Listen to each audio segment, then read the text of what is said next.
The time is 360 BC, the dawn of Western civilization. Athens, the cradle of democracy, is the epicenter of the ancient world. In his dialogues of Timaeus and Critias, Plato introduces a tale of an advanced prehistoric civilization, which since has captivated the imagination of every generation that has followed.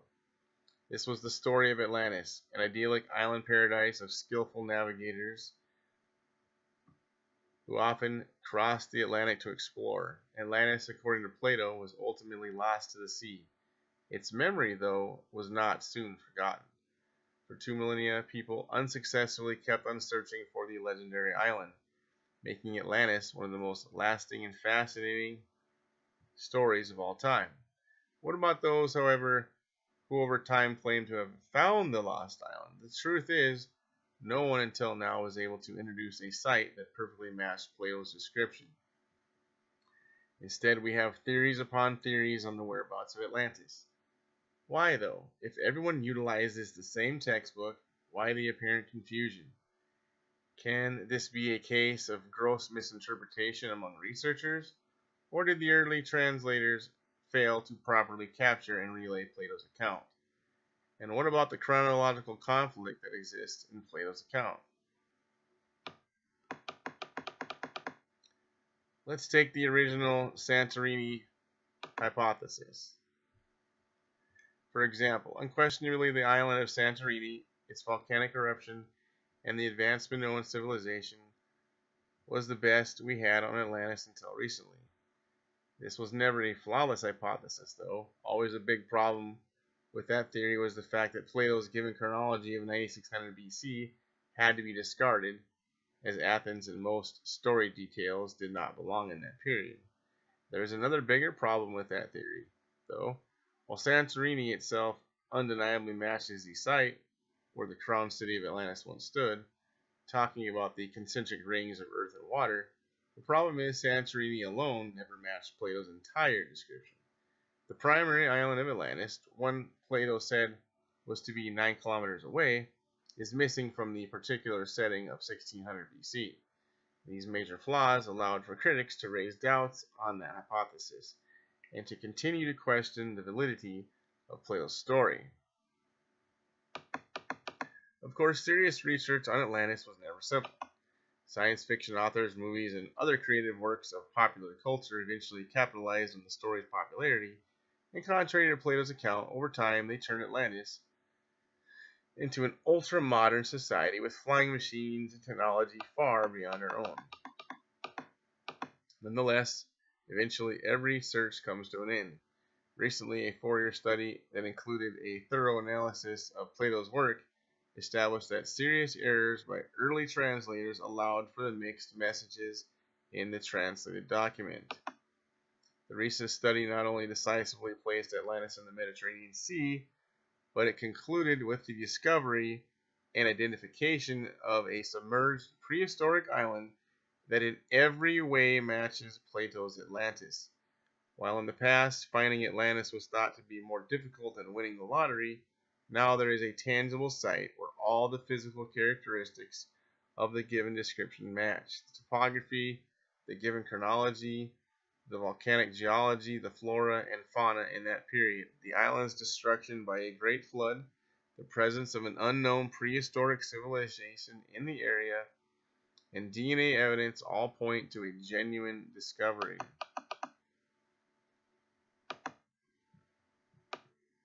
More specifically, the study shows that around 9600 BC, when according to Plato Atlantis was above water, the modern Cyclades Islands were connected by the Cyclades Plateau, a flat terrain now 400 feet below sea level, that formed the body of a huge island. When this prehistoric island is compared to Plato's Atlantis, it immediately becomes evident that this must have been the land Plato was talking about. Its northern region was comprised of mountains that reached the shores. Below the mountainous region, there was an oblong valley measuring 555 kilometers squared. Below the oblong valley, there was a smaller valley, 2/3 the size of the oblong valley, that measured 370 kilometers squared. This was the primary island. 9 kilometers away from the primary island, and precisely as Plato depicted, lies the island of Santorini, a circular island with a flooded core and a small island in the center. Santorini, an island within an island setting, a sea volcano with a collapsed center prior to the volcanic eruption of 1600 BC, had a single opening on its outer ring that allowed ships to enter its water column. There actually new data on the Atlantis found actually showed, I think it depicted a couple ins and outlets, so I don't think a single outlet is accurate. You have to watch the special Atlantis Found on History Channel if you want to check out more details on that one.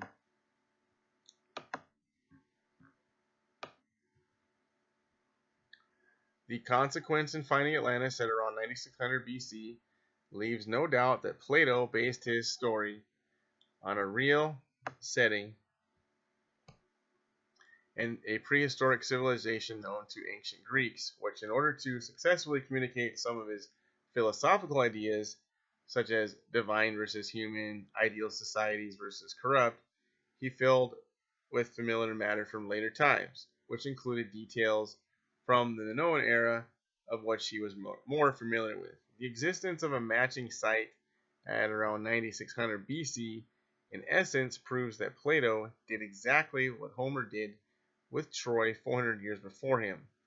Homer's Iliad was an entirely fictional story that revolved around a real setting and a historical incident that took place 600 years before Homer himself.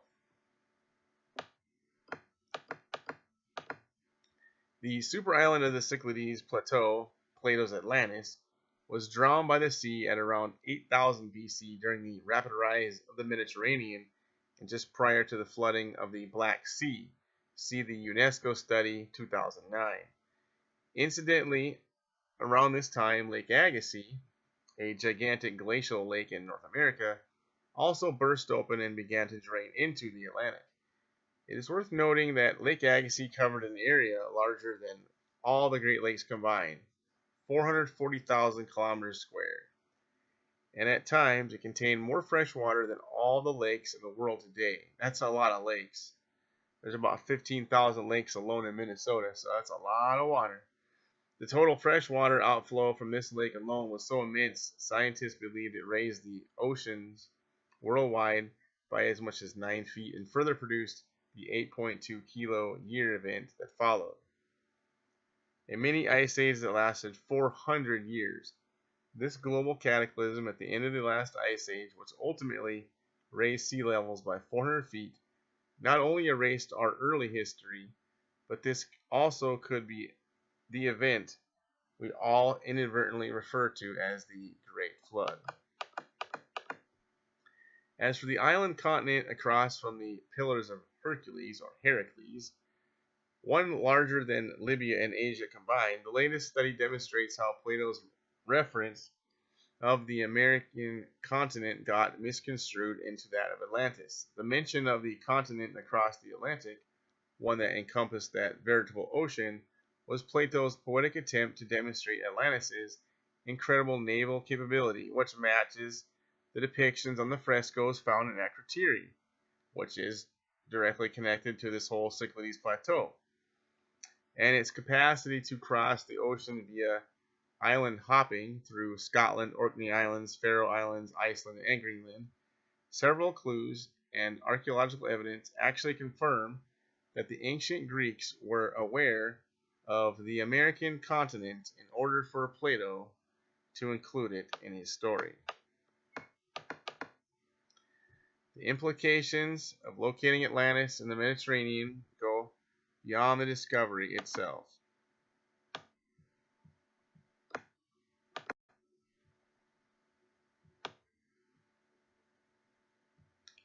The implications of locating Atlantis in the Mediterranean go beyond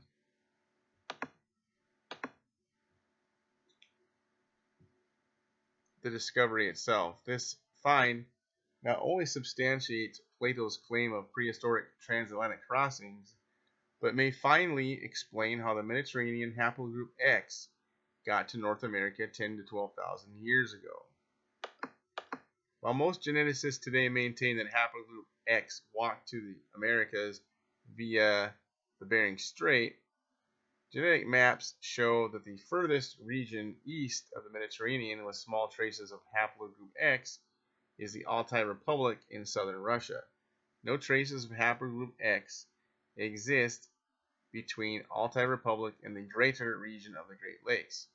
If haplogroup X infiltrated North America via the Bering Strait, why then does the greatest concentration of haplogroup X away from the Mediterranean exist around the Great Lakes and not in Alaska or alongside the west coast?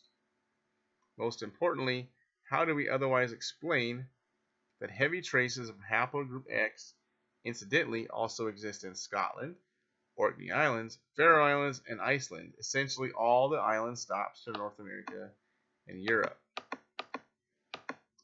Finally, a 10,000-year-old Mediterranean civilization may help explain more archaeological oddities in this region. Recent erosion and seismic tests of the Giza Plateau indicated that the Great Sphinx may be a much older structure than previously thought, and along with the site of Göbekli Tepe in Turkey, both seem to coincide with Plato's story of Atlantis. Is it possible that Göbekli Tepe and the monument of the Great Sphinx could be remnants of the same advanced civilization Plato referenced in his story, one that was aggressively advancing against its neighbors in Africa and the Middle East? Or do those belong to another culture? And what about the advanced Proto-Euphratean people who descended upon the Mesopotamia around 7000 BC from a region unknown? Could these enigmatic people be the refugees of the same culture who fled the Mediterranean basin and moved eastwards to escape the inundation? Undoubtedly, they could have brought with them the story of the Great Flood, as well as the skills and technology to incite yet another great civilization, like that of ancient Sumer, just as the survivors around the Cyclades and neighboring islands may have ultimately contributed to the rise of the Minoans. Now, when I think about all these clues about Egypt and Atlantis, I think about how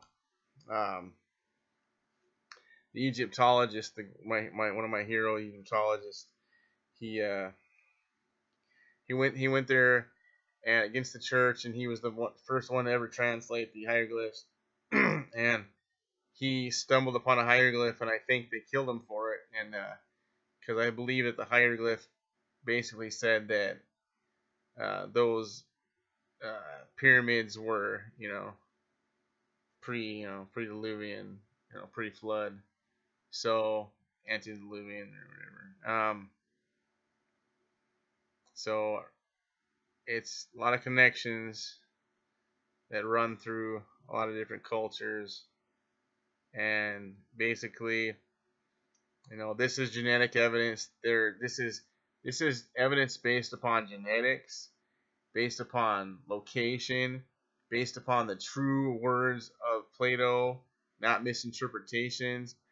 I don't have to hinge my whole story upon, beyond the pillars of Heracles, because I've already shown you it's not true. It was an elaboration. So if you're, lynching your whole argument like Jimmy is about Atlantis being RICHAT, well, how can that be? Because that would be beyond the pillars of Hercules, which isn't what the narrative really says. The narrative says it's in between. It even says before. It says it's before the pillars of Hercules. And that island, when you think about it, if he's from Greece, he's coming from Greece, he's going towards the pillars of Heracles. He's going to invariably run into the islands, okay, of Santorini, etc. And that many years ago, that would have all been that. Now, there's also other connections I've made to this called the Burkle Connect, the Burkle event. I believe the Burkle event might have been what pretty much contributed to the eruption of Santorini. So, a lot of people wanted me to redo this video because you couldn't hear me. I couldn't have the subtitles. I tried to make it as clear as possible. And I tried to make a little more connections. So hopefully you appreciate the effort. Happy Halloween, everybody. And I hope you enjoyed the video. Thanks a lot.